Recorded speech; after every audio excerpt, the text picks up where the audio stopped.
Welcome, everyone, and thank you for joining us for this 2022 Future Educator Honor Roll.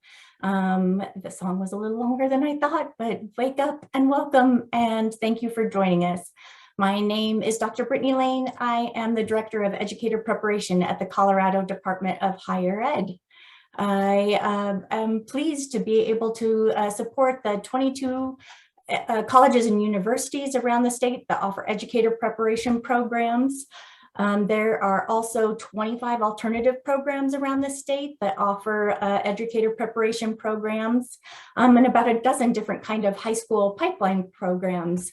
We have invited those programs to nominate 2 candidates that are the top of their programs and really what we want to exemplify and celebrate for during this Teacher Education Appreciation Week.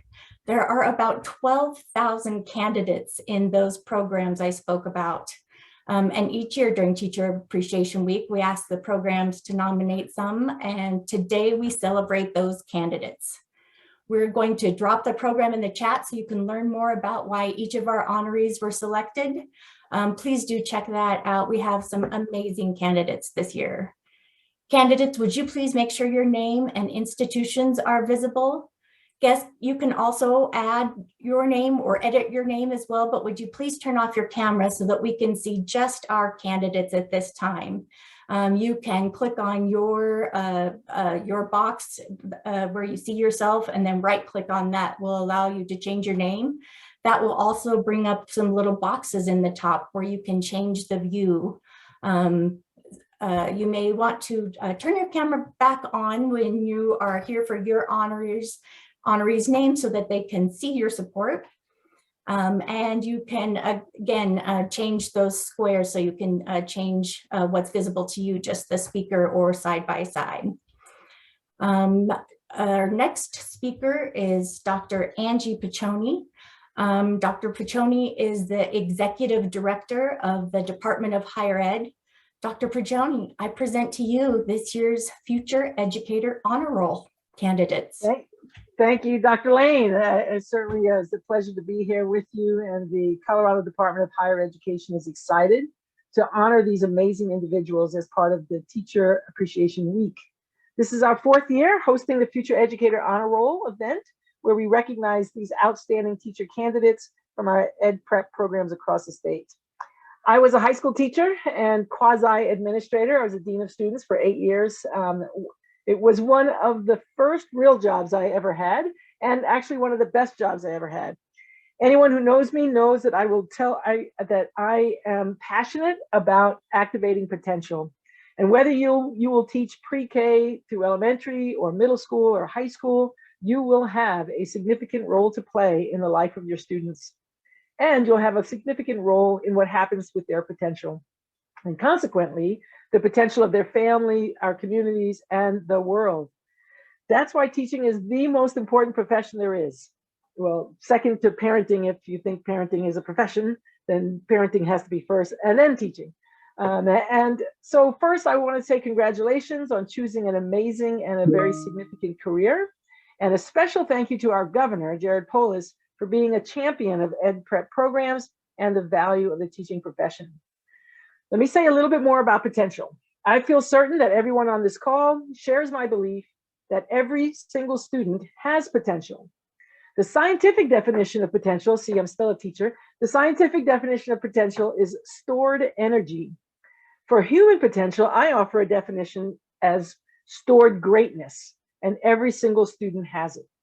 The only way to release stored energy in the scientific realm is with an external force, with some agent, some external catalyst.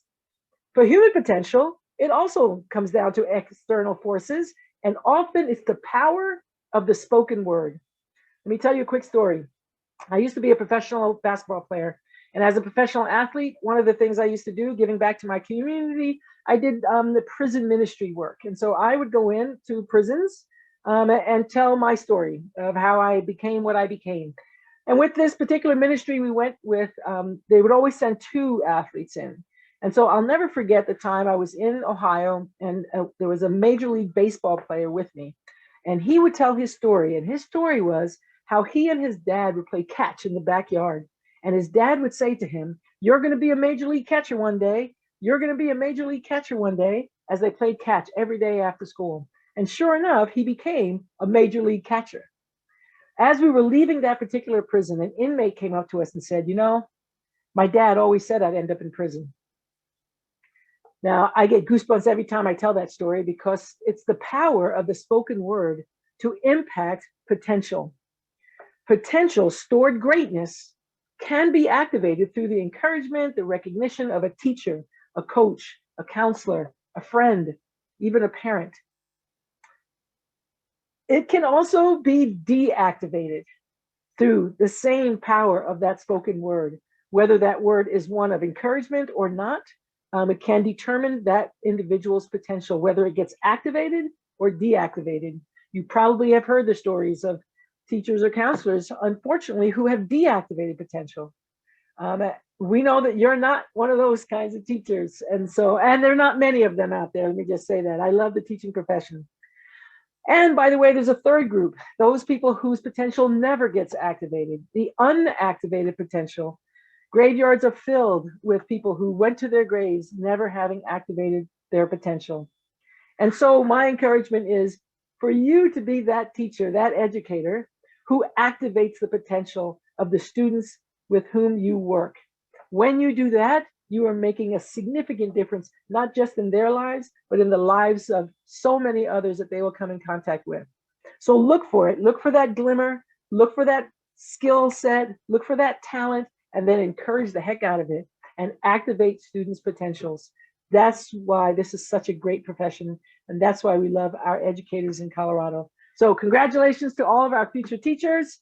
Thank you for choosing this profession and making a commitment to all of our students. And with that, I will turn it over to Dr. Katie Anthus, who I believe is here, the commissioner of our K-12 education system. Dr. Anthus. Thank you so much, Dr. Piccioni. Thank you, Dr. Lane. I'm Katie Anthus. I'm the Commissioner of Education. We at CDE oversee all 178 school districts across the state. And I am so excited to congratulate each of you. I am so thrilled that you all are going into the teaching profession. I will, just reiterate what Dr. Piccioni said about it is the most important profession in the whole world. And you are an amazing group of folks. We all collectively as educators understand that teaching is so powerful and life-changing. We understand that power of education, the power of teaching. It's incredible, it's awesome, it's rewarding. And yes, it's tiring too. We have seen that in reality even before the pandemic, but the pandemic has made it even harder. So you all are brave, courageous, and I thank you for it. But as we always say at CDE, teaching is truly the profession on which all others are built. So no other profession exists without you. That's a perfect reminder of what Dr. Piccioni said, which is unlocking potential. You're unlocking the potential of every student and whatever profession they choose. So I know you will remember that every single day for as long as you live, but this is the most powerful profession in the world. You all are being celebrated today as outstanding educator candidates by your educator preparation programs. You are special. You are so special, and please don't ever forget that. I read this some time ago, and of course, being an educational leader, it resonates, but the word educate, which originated from Latin, it doesn't simply mean to teach. It actually has two meanings, depending on the end that you choose. One ending means to lead or draw something out. That's really what Dr. Piccioni was saying. And the other, is used when speaking of molding or training someone. So to draw something out, but also to mold and to encourage and to train. So even from its early days, the role of an educator has been not only to mold, but to shape the future. Can you think of anything more important than shaping the future and leading and drawing out the potential of others? So those of you who we celebrate today, you are going to be both of those kinds of educators. You are sculptors and you are leaders. You are a special group of people and kids need you right now. So thank you for what you've done. You are the sculptors of our future. Cheers to bringing on your next great adventure. You're gonna love it. Thank you for all of your time today and congratulations. And with that, I believe I am turning it over to Dr. Fulton. Thank you so much, Katie and Angie. I know how hard you both work on behalf of all the students in the state of Colorado and then also all of the teachers.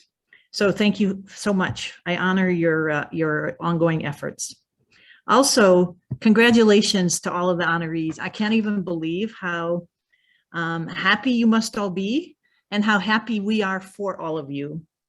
You've accomplished a lot and you have a really, really bright future. What I want to do, I'm the director of the Center for Urban Education, which is a branch of the University of Northern Colorado. And what I want to do is just cite the thinking of a couple of urban educators who have influenced me a lot in my work at the Center for Urban Education. The first person is Dr. Jeff Duncan Andrade, who is living and working in Oakland, California. And Jeff has just an incredible website. I just hope you all get to go visit his website before you fall asleep tonight and just listen to 15 minutes of any of the videos that are on his website. He talks very, very passionately, very, very importantly about who are the teachers in urban centers that really make the biggest difference for all children. And he talks about teachers who just hold on to audacious hope, not just regular old hope, but audacious hope for the sake of the children that they're influencing, so that all of the children have opportunities to increase their levels of hope for themselves. So it turns out that in urban centers, there's lots of children, there's lots of youth who are living with toxic stress. And we know what we can do to influence children's learning, even in those most dire situations. And it turns out that educators who can hold on to audacious hope themselves can then influence the hope levels of the children that they serve. And that's so important in all of our classrooms throughout Colorado. The second urban educator I'd love to talk about for just a minute is Lisa Delpit. Lisa is an African-American woman who travels the country and walked into a third grade classroom a few years ago and saw a group of Black boys who were doing adding and subtracting worksheets at the third grade level. And in the same classroom, there was a group of white children who were doing multiplication. And Lisa sat down with the group of Black kids and said, "What's going on here? Why aren't you doing multiplication?" And the kids very genuinely said, "Multiplication is for white people."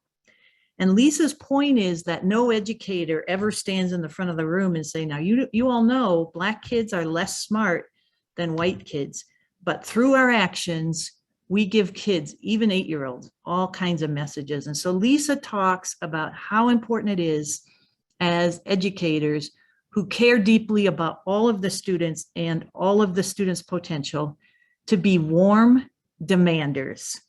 People who hold out strong and steady expectations for all children with compassion and love and steady concern. And so I love to think about Lisa and to think about Jeff Duncan Andrade as I work to help teachers become the best that they can be. And I know that everybody who is an honoree this morning will continue those strong traditions for the sake of the kids in Colorado. I'm really happy to be here this morning. I am going to turn it over to my dear friend and colleague, Dr. Harvey Rood. Well, thank you, Roseanne. And let me add my congratulations to the honorees today for your achievements to date in your educator preparation program.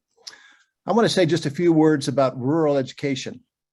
the Colorado Center for Rural Education, which my colleague Bob Fulton, who's on the conference today, and I represent, serves all educator preparation programs in the state, as well as the 147 rural and small rural districts in the state. That's 147 out of the total 178 that Katie mentioned. And my message to you is rural schools across the state provide significant contributions beyond the primary mission of education. These schools often serve as the center of social, recreational, cultural life in the communities.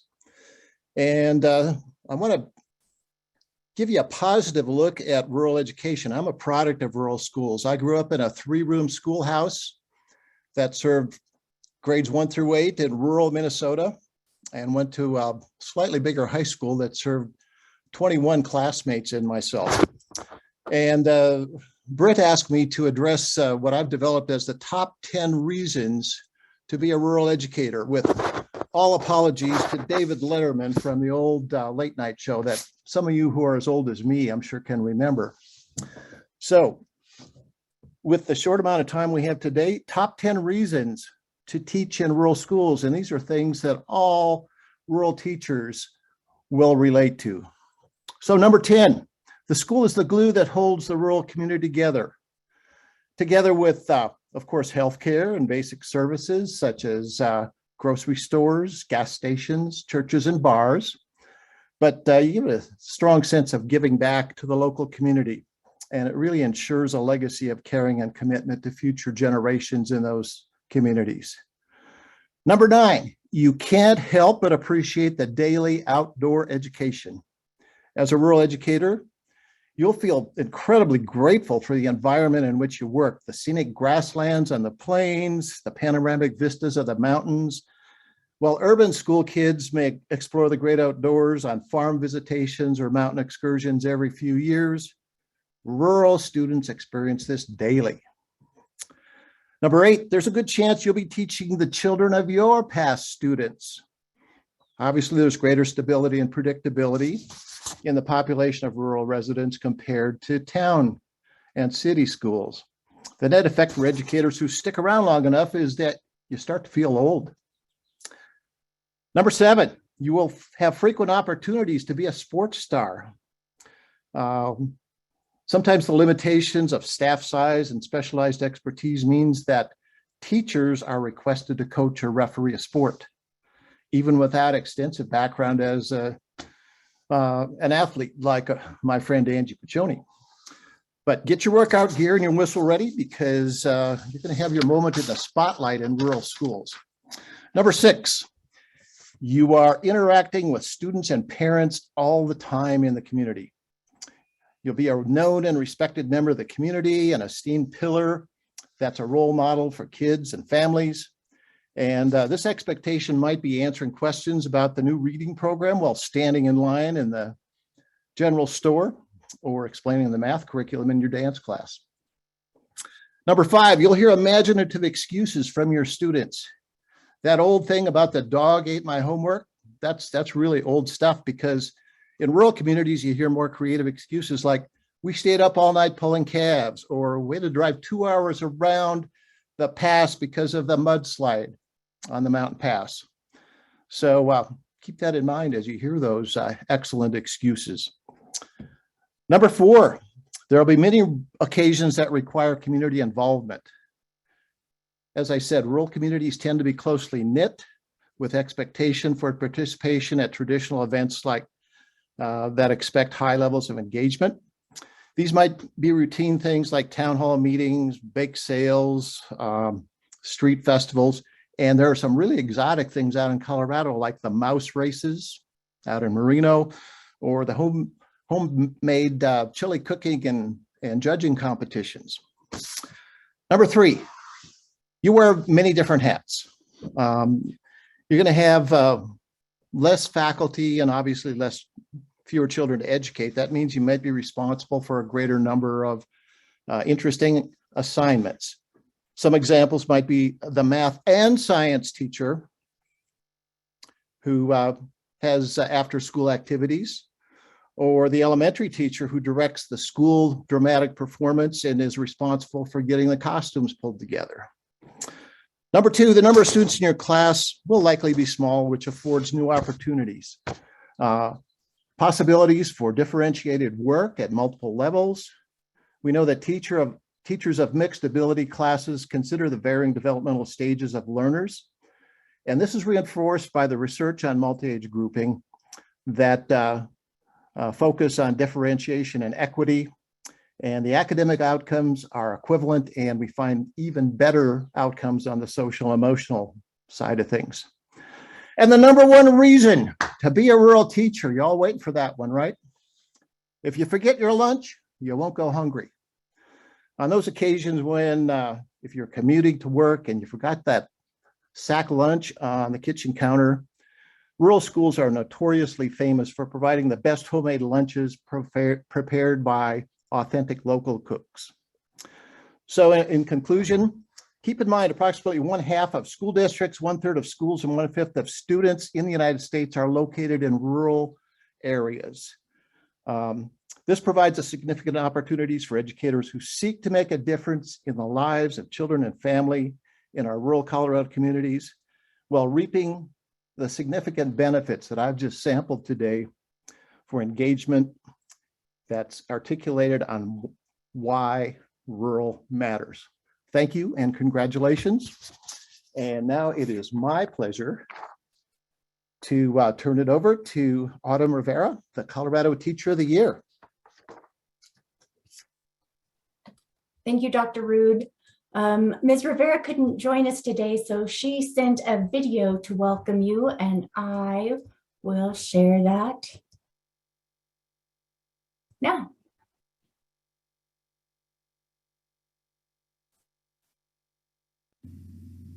Hey everyone, so sorry I couldn't be here with you today, but I wanted to take some time to talk to you real quick.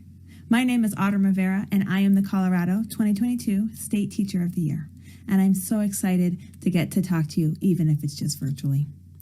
I'm a 6th grade science teacher in Glenwood Springs Middle School in Glenwood Springs, Colorado, and it's my 17th year teaching, and I'm also an adjunct professor at Colorado Mountain College, and I just love being in the world of education. It's so important to be a teacher, and there's a zillion reasons for why I teach, but today I'm just going to talk about a few of them.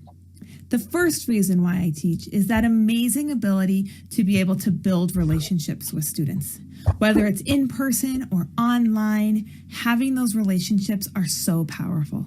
And the best part is, years later, when you run across a student again and they run up and give you a giant hug and they tell you all about their lives, and I'm going to be honest, sometimes you're not going to remember their names because they are no longer little 6th graders, but actually grown adults. But either way, it's so fun to see them, to hear how they're doing, to celebrate things. That part is amazing. I keep a little folder in my desk of all the notes that I received from students years later, sharing their successes with me. It's even greater when they talk about being in my class and how I inspired them in science, in leadership, and more importantly, just finding out who they are. Being a teacher and building relationships is such an important reason for why I teach. Another reason why I teach is I get to challenge my students. I get to put my students in new and sometimes uncomfortable situations, because those uncomfortable situations are where the learning actually happens. My students love to be there and learn, and they're so proud of themselves when they're at the end. Whether it's a science experiment, a challenge that really challenges their ability to work together as a team, or rafting on the Colorado River, any of those times when students are challenged and get to grow and learn, there's nothing better than that moment. Another reason why I teach, and probably the most important reason why I teach, is due to the fact that I love to empower my students. So many times our students are told, well, in the future, in the next grade level, in the next school, when they get to high school or college or beyond, they're always supposed to be thinking ahead. But life isn't happening for our students in the future. It's happening right now. So being able to encourage my students and empower them is something that I love to do. And I had a great opportunity to really empower my students a couple years ago. We were learning all about the Colorado River, which flows through our town. And during that time, the students were really engaged with what we were doing. We start out our lesson building common background knowledge because I don't want to assume that my students have the same background knowledge. Just because the river flows through our town does not mean that the students are actually on it. And so we take time going out into the field, meeting with local people who are working. We go on the river. We go and dig in the creek to look for macroinvertebrates. We take all of the students on the river. We get to let them have these common experiences. And when I say all the students, I mean all our students. This year we had 2 students that were bound in wheelchairs, and we were able to partner with 2 local raft guides that had special seats for our students, and even they were able to feel the splash of the Colorado River on their face. Having this common background knowledge for all students makes the learning that much more powerful because our students are able to have something that they can all go back to. Instead of only certain people having this background knowledge, they all do, and we're able to go forward and learn a lot. During our time studying the Colorado River, our students learn about the ecology and the geology and all of the background around the river. Students are able to create high quality work, which they then we sell the work so that we're able to then have this be something that they collect money, and then we donate it to a local charity every year. My students also work with a local radio program called the Andy Zanka Youth Empowerment Program, and they create public service announcements where they're able to tell their learning, communicate their learning in a 30-second public service announcement. And when students know that other people are going to be hearing their learning, when they know it's going to be public on the radio, the learning is so authentic. They are there, they are engaged, and they are doing their best work. At the end, every time we do this expedition of the Colorado River, the very last thing we do is a celebration of learning, where my students show off all that they've learned. They put on a presentation for the families and community members, and it's usually where we donate our money. It's such a powerful experience. One year, however, just a couple days before the end of the project, when we were going to do our celebration of learning, a student came to me and she said, "Miss Rivera, I think we should donate our money to a different place than we normally do." She had heard about a lake called Sweetwater Lake that was a privately owned lake that was up for sale. It's one of Colorado's largest natural lakes, and it was going to be sold and to be developed. There was a local land trust that was trying to purchase this lake, and she really believed that we should work together as a class and donate our money towards that place. Well, with only a couple days to go, it was a little overwhelming to think, oh my gosh, can we take this on? But when an 11-year-old comes to you and says this is what they want to do, you bet you go ahead and do it. So luckily, I had an amazing administration that supported me and said, let us know what we can do to help, and we dove in. We researched the pros and cons of this situation, and I let my students make their own decisions. I want to empower my students to make their own decisions. And each student decided and wrote a letter, either in support or against this local land trust purchasing this lake. They really got into it. Not only did they write letters, and not only did they want to donate the money that we had already raised, they wanted to do more. With a couple days before our celebration of learning, they organized a bake sale, they made ornaments to sell, and they designed t-shirts. At the course of our celebration of learning, we raised over $600. And then with the t-shirts that we made and sold, we raised another $400. And these 6th graders, these 11 and 12-year-olds, were able to donate over $1,000 to this land trust. Now, with the big price tag, it probably doesn't seem that much. But when it comes from a group of 11 and 12-year-olds, people are going to listen. And they did listen. The lake was actually purchased by the land trust a couple months later. The National Forest took it over. And just a couple months ago, Governor Polis, the governor of Colorado, announced that Sweetwater Lake was now the 43rd state park in Colorado. And in an article that covered his speech that he gave, my students were quoted, "No donation summed up the grassroots efforts more than the one from Glenwood Springs Middle School, where students rallied around the cause and chipped in, even with quarters, dimes, nickels, and pennies. All those small pieces led to the big purchase by the Conservation Fund to privately potentially develop to prevent potential development of the privately held land." It was such an exciting moment to see this celebration. Now, one thing I didn't tell my students, because I didn't want to sway or bias their decision. Not only is Sweetwater Lake something that was very important to us as a community. Not only was it very important to the watershed of the Colorado River, but it was also where I grew up. I grew up a couple miles below Sweetwater Lake. I spent my summers fishing and hiking and horseback riding there.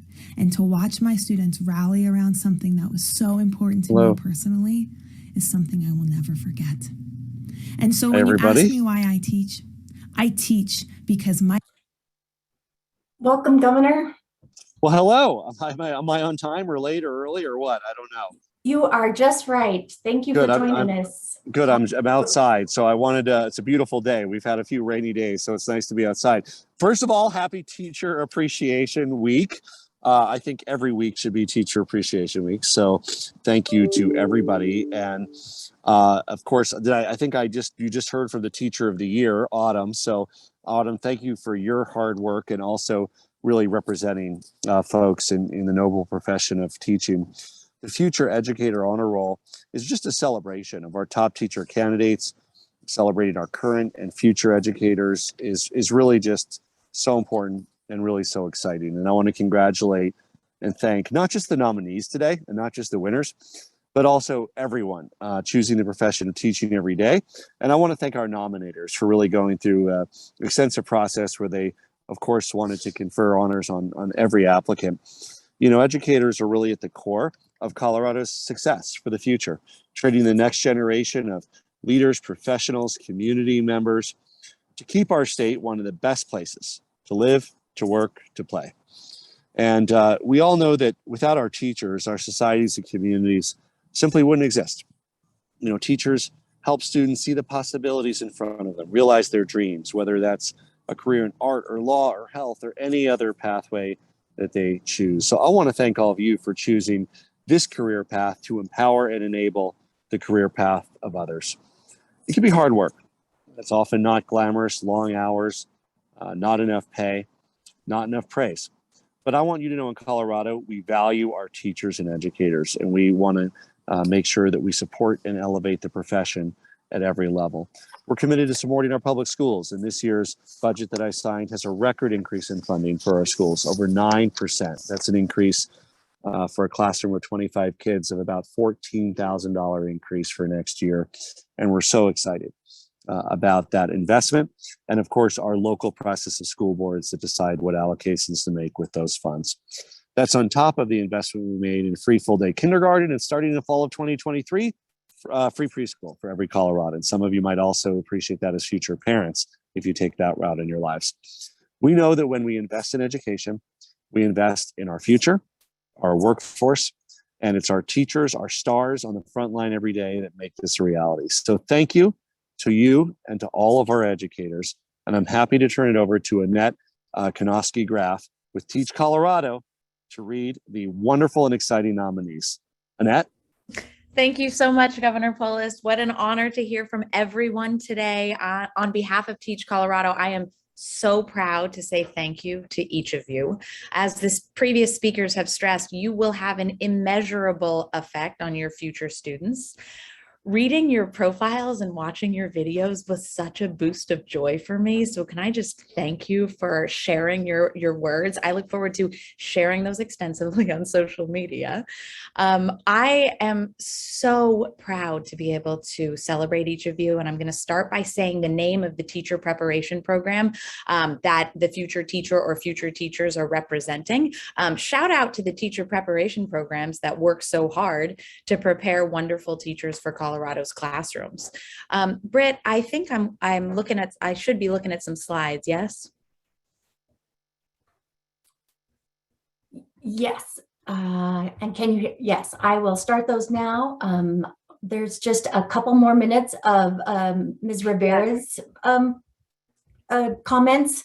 It's so good. I'd like to play the rest of this real quick if we could, please. I love that idea. I was moved by her too. You're gonna love it. It's so good.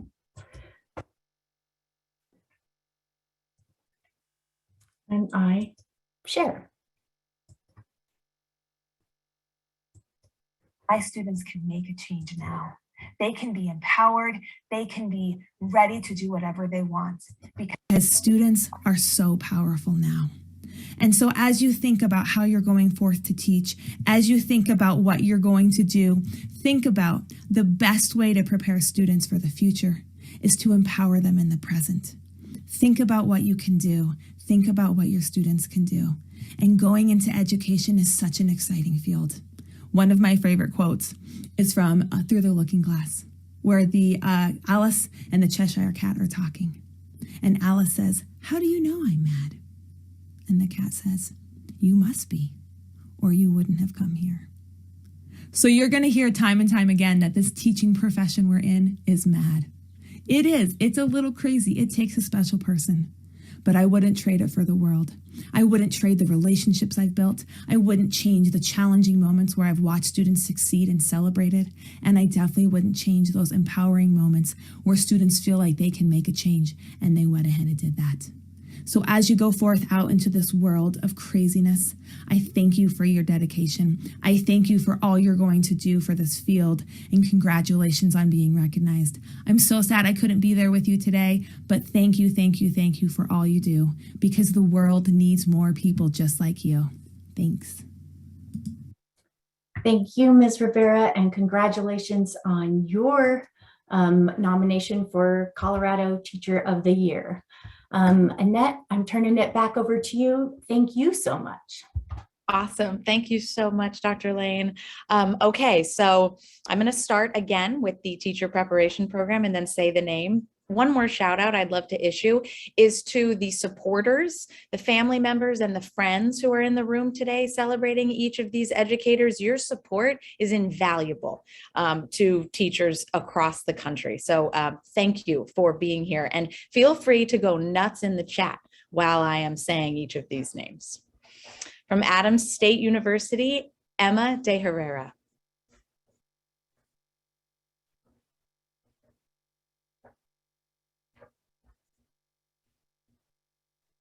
I think we skipped one, Britt. Let's go back one.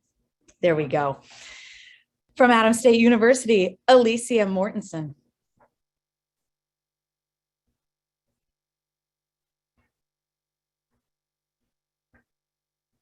From the Cherry Creek School District Future Educator Program, Natalee Gates.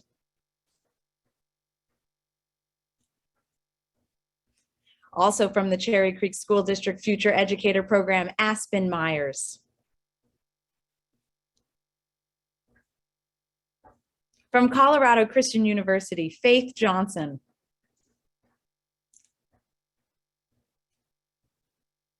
From Colorado Christian University, Jamie Leopold.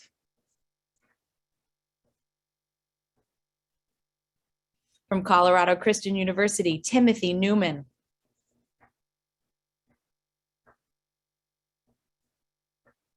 From Colorado Christian University, Heidi Tazelaar.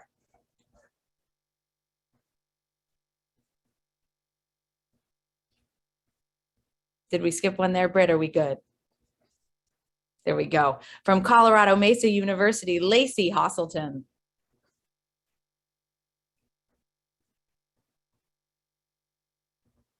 From Colorado Mesa University, Madeline Woolley.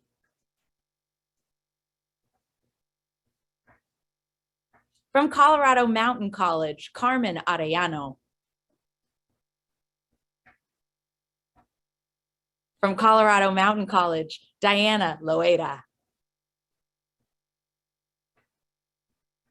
From Colorado State University, Hannah Ramirez. From Colorado State University, Isabella Olsson. From Colorado State University, Pueblo, Erin Case. From Colorado State University, Pueblo, Taylor Strupp.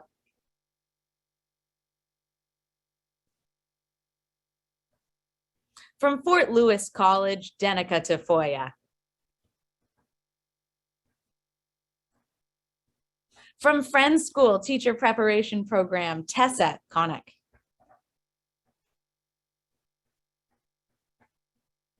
From Friends School Teacher Preparation Program, Nicholas Morris.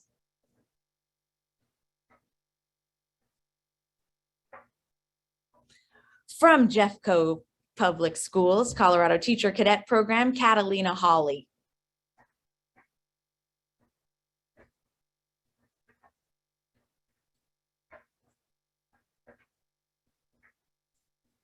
From Littleton Public Schools, another Teacher Cadet Program, Adisa Smajic. From Metropolitan State University of Denver, Rachel Herbert. From Metropolitan State University of Denver, Tulasha Humagai. From Metropolitan State University of Denver, Savannah Garcia. From Metropolitan State University of Denver, Jessica Reed. From Metropolitan State University of Denver, Stephanie Schufelt. From Metropolitan State University of Denver, Hannah Siebert. Metro in the house, absolutely, Dr. Montoya. From Metropolitan State University of Denver, their alternative licensure, its special education program, Michael Hoschel. From Regis University, Giselle Garcia Gonzalez.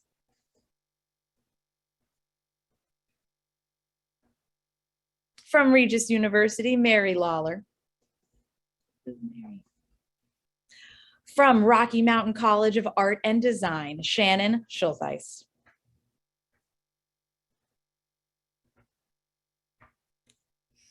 From St. Vrain Valley School District Pathways to Teaching Program, Ashley Rojas Carbajal. From St. Vrain Valley School District Pathways to Teaching Program, Deja Blash Lopez. From the University of Colorado Boulder, Angelica Gutierrez.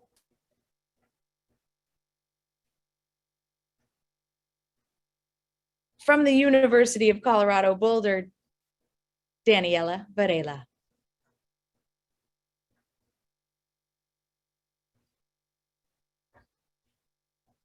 From the University of Colorado, Colorado Springs, Kenna Rae.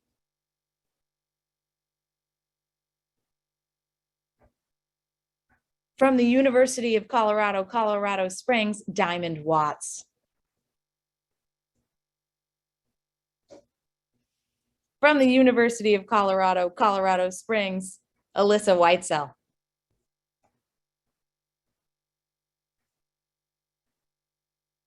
From the University of Colorado, Colorado Springs, Summer Wilson.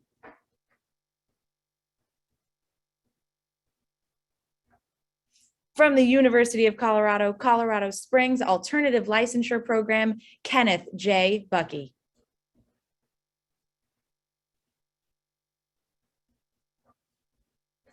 From the University of Colorado, Colorado Springs Alternative Licensure Program, Julie C. Veazey.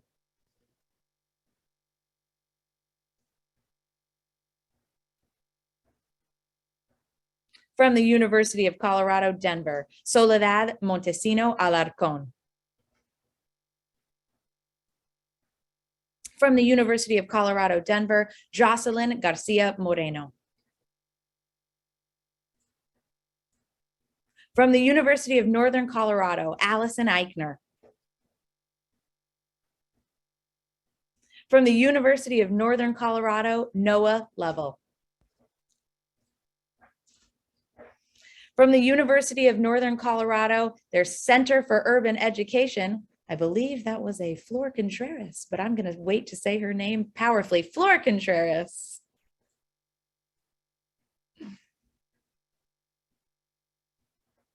From the West Central Alternative Licensure Program, Jodi Brown.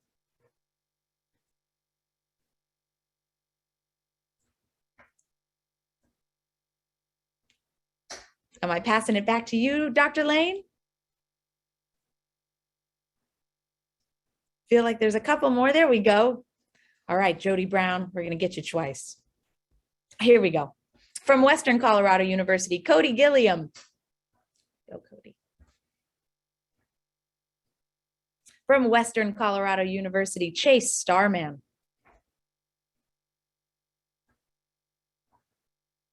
Now back to you, Dr. Lane. Thank you for the honor to say all of the names of these amazing future educators.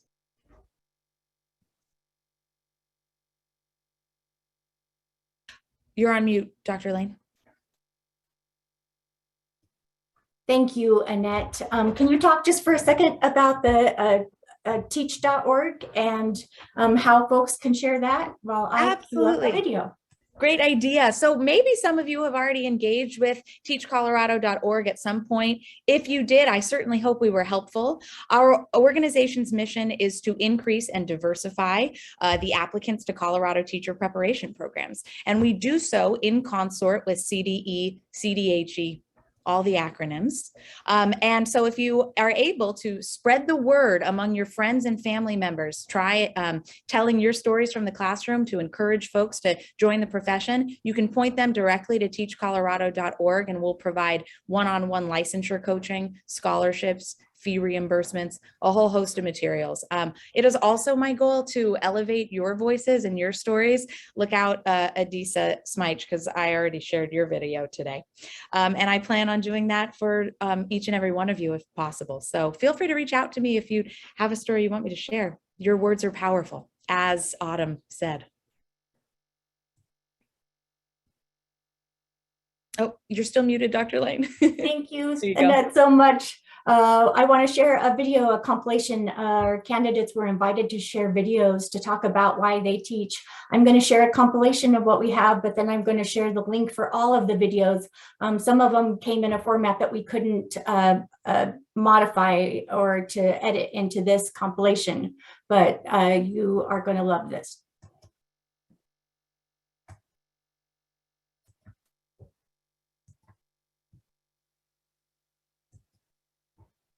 Hi, my name is Alicia Mortensen. Name is Jessica Reed. Hi, I'm Emma D. Herrera. My name is Flor Contreras. My name is Heidi Tazelaar. Hi, my name is Jodi Brown. Hi, my name is Noah Lovell. My name is Taylor Stroop. I became a teacher because of the impact that teachers had on me. My journey into education is definitely a non-traditional pathway. It originated from a passion that I wanted to work with at-risk youth. There's so many reasons why I went into education. One of the main reasons is that I have always had a passion for teaching. I originally got into education as a break from my paralegal career and to reconnect with my children as that field was demanding. The reason that I became an educator is largely because of my brother. My brother is about a year older than me, and he has some learning disabilities. I've wanted to be an educator unbeknownst to me for a very long time. I've had opportunities that kept steering me towards it. The reason I wanted to become a teacher, there's two of them. The first one is I helped out in a lot of classes in high school, and I just saw the impact that a good teacher can have on students. The second one is selfishly being in a classroom, being with students, seeing their progress, seeing everything they can achieve and do. Is so rewarding. And I decided to become an educator because I believe that all students deserve a support system, and I'm honored to be that. Watching that light turn on and watching them start to learn and grow is truly amazing and fulfilling. That I can hopefully help be a guiding light that I had to other youth.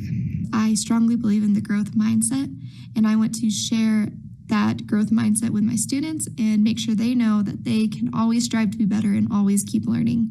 I've discovered that I offer cultural and linguistic perspectives that help turn on the light bulbs and support families of the community. I just can't wait to see what tomorrow brings with these kids. Passion for creating an environment where my students feel safe, welcome, and valued. I do it in order to help shape our future. I think it's such a privilege for teachers to get to work with students to help grow our communities and to grow our future together. It's so rewarding and it makes me so happy. And there's really no place I'd rather be than at school with my students, watching them grow into amazing humans. So that is why I wanted to become a teacher.